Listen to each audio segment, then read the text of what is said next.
बिस्मिल्लाहिर्रहमानिर्रहीम। हकायत रूमी, अपनी जात की नफी। एक तबीयत की उदासी का असर इतना है, सारा आलम निगाह यास में वीराना है। महबूब के रुखे ज़ेबा को देखने के लिए आशिक दरे मशूक पर पहुंचा और दोस्त के दरवाजे पर दस्तक दी।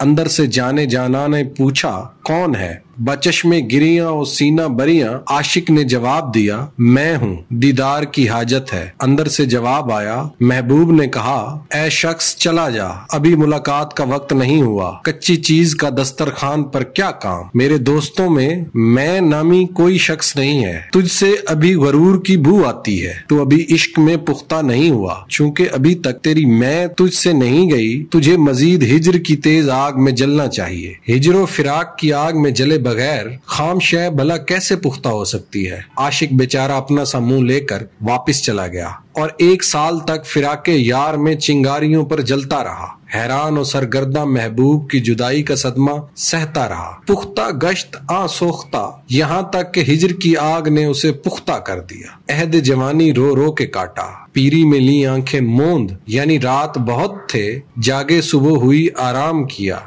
यहाँ तक कि हिज्र की आग ने उसे पुख्ता कर दिया। हाल वांग सुदाइयां बनाए हुए वो फिर दरे महबूब पर हाजिर हुआ। निहायत खौफ और अदब से दरवाजे पर दस्तक दी ताकि कोई बेअदबी सरजद न हो जाए। घर के अंदर से आवाज आई, दरवाजे पर कौन है? आशिक ने निहायत अदब के साथ जवाब दिया, ऐ मेरी जान, दरवाजे पे भी तू ही तो है। महबूब ये सुनकर बहुत खुश हुआ और कहने लगा, अब तुझसे मैं दूर हो गई है, अब तू अंदर चला आ। जब हम एक हो गए हैं तो फिर दूरी कैसी? पहले तो मुद्दई अनानियत था, इसीलिए हमने तुम्हें अंदर आने की इजाजत नहीं दी थी। सुई में 2 धागे नहीं होते, यानी एक सुई और 2 धागे ये क्या? जब तू एक बन गया है, सुई में आ जा। यहाँ 2 मैं नहीं समा सकते। अब हम दोनों एक हो गए हैं, लिहाजा अब जुदाई की घड़ियां खत्म हो गई। मौलाना रूम साहब फरमाते हैं, अपनी जात की नफी किए बगैर मंजिल पा मुमकिन नहीं। मैं कहने में ना मुरादी है, मैं को मारे बगैर कामयाबी हासिल नहीं हो सकती।